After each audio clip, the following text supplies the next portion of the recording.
They've stonewalled senators. They've lied to the public. They refuse to tell the truth in regards to the alien matters.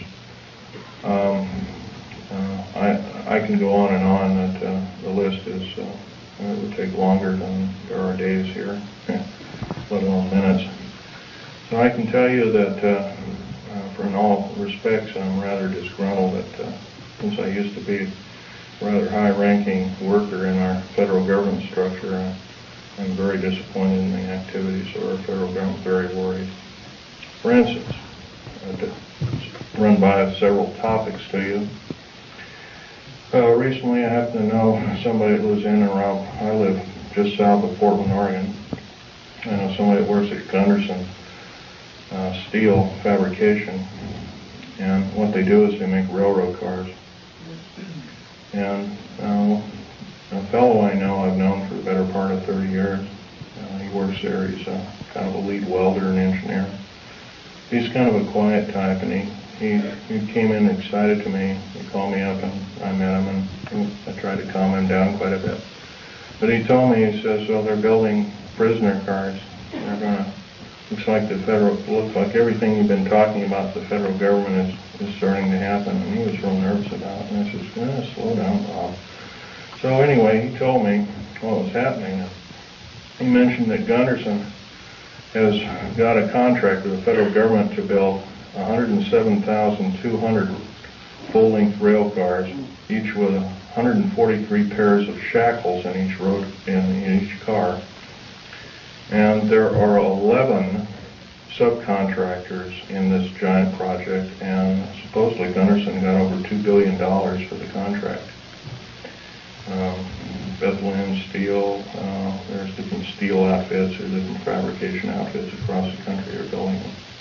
Anyway, I says, hey, this is a nice, fantastic story, but how does it pertain? And he says, well, I got to show you one of these cars. So we did. We went to the rail yards in North Portland. I call it Graffitiville, USA, because it's wall-to-wall graffiti. And there's a new car, and he popped open the seal and slid the door back, and there they were. Boy, he wasn't wrong, and it's scary. Now, if you multiply 107,200 times 143 times 11, you'll come up with a monster figure of about 15 million. 15 million is about the number of interested people that I would consider patriots of these United States, and other interested people that don't like seeing what's going on with our federal government, that want to do some serious changing but can't do it. See, no more can we vote out our elected officials. They become kings and queens over us. And I hate to say this, folks, but our present structure of government is not democracy at all. It's technocracy. And it's a form of feudalism. It has nothing to do with the republic. To the republic for which it stands, one nation under God. These people are godless. They've voted out, they've legislated out prayer in public schools. First of all, the public school system is a disgrace, but here they voted out prayer. It used to be before you started class in grade school, you'd have a little prayer.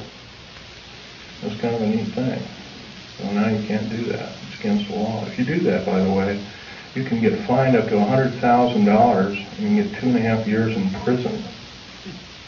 Now, somewhere down the line, I don't believe this is very prudent. I believe that we deserve better. We can do better. I also believe that our federal government now is running the gamut of enslaving good, freedom-loving people of these United States. I love these United States more in my life. That's why I'm talking about this to many people as I can find. I'm not a very good speaker, but I can tell you, I'll keep shooting my mouth off until somebody puts a bullet in me, because I'll tell you, it's worth it to talk to a group like this or any other group about the atrocities of our federal government structure. Now, that's only one problem. There are other problems. How about the deep underground military bases I've been talking about? I'm going to show you a number of things that I've collected here as kind of statistics, and just bear with me here. I'll drop the mic here. We have stealth black jet, and here are the different code names for them. There's 29 prototypes, different prototypes presently. Cost per biennium is roughly somewhere around 1.6 trillion. I did this compilation in 1993.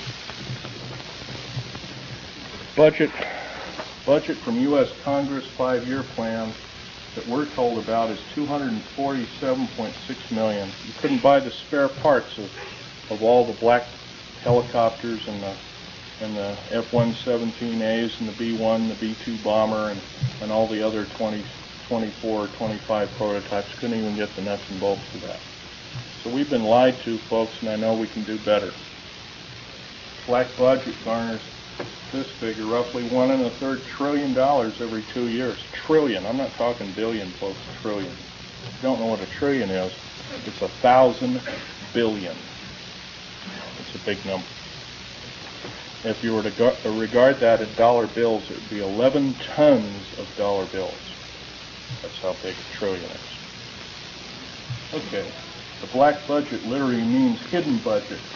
The U.S. Congress never sees the books of this clandestine pot of gold. Contractors of stealth, and I've listed quite a few here. EG&G, Westinghouse, McDonnell Douglas, Morrison-Knudsen, Wackenhut Security Systems, Boeing Aerospace, Lorimar Aerospace, Aerospatiale of France, Mitsubishi of Japan, also Mitsubishi Heavy Electric Industries, Ryder Trucks, Bechtel, IG Farben, that's a chemical company, plus a host of hundreds more.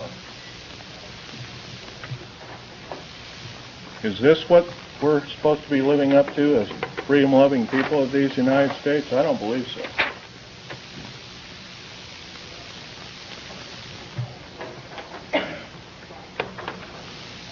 Still, 68% of the U.S. military budget is directly or indirectly affected by the black budget.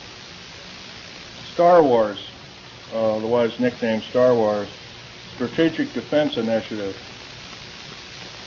relies heavily upon stealth weaponry. By the way, none of this would have been available without us taking apart with a fine-tooth comb crashed flying saucers that either we downed or they crashed themselves into our deserts.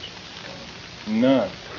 All these materials on the table, some of which are formed by our space shuttle, by the way, you might ask, what's it shuttling? Well, it's shuttling large ingots of metal that are used, that are specially milled down. First of all, they're milled in the confines of outer space. Most of these metals cannot be produced on the planet. They need a near vacuum of outer space for their production. That's what we're shuttling. We're not even, folks, we're not even getting any semblance of what I'd call pablum. We're not being told anything close to the truth. I believe our government officials have sold us down the drain, lock, stock, and barrel. And by the way, up until several weeks ago, I was employed in the United States government with a Rhyolite 38 clearance factor. One of the highest in the world. Excuse me, questions later. Microphone, we can't hear you. Can't hear me? Okay. Well, anyway, this microphone is, I'm a tall person, this microphone doesn't get up any further and it's kind of hurting me. Anyway, another thing about Strategic Defense Initiative. I believe it's there to prevent alien attack upon planet Earth. It has nothing to do with the Cold War. As we have seen, the Cold War was a total farce. And it was only a toy, an implement toy, to garner billions and trillions of dollars from good, loving, tax-paying citizens like I am and you are. For what? I don't mind a defense initiative against attack from, if it be from a real threat. But I sure hate to be lied to about there being this kind of communism and that kind of communism. And when we all find out the whole thing has been planned lock, stock, and barrel for the last 75 years by an intergovernmental group, I guess then we kind of know which side the bread is buttered on. Anyway, here's another piece of information for you folks. the DEA, ATF, Drug Enforcement Agency, Alcohol, Tobacco, and Firearms, these agencies rely upon stealth tactical weaponry for as much as 40% of its operations and budget. Remember, this is in 1993. The figures have gone up considerably since. The United Nations used American stealth aircraft for over 28% of its collective worldwide operations from 1990 to 1992, and that's taken for the Center for Strategic Studies and the United Nations Report 392.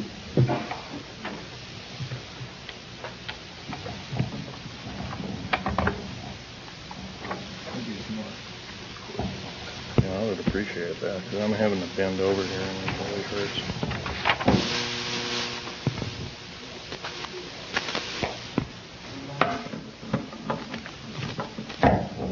Oh, thank you very much.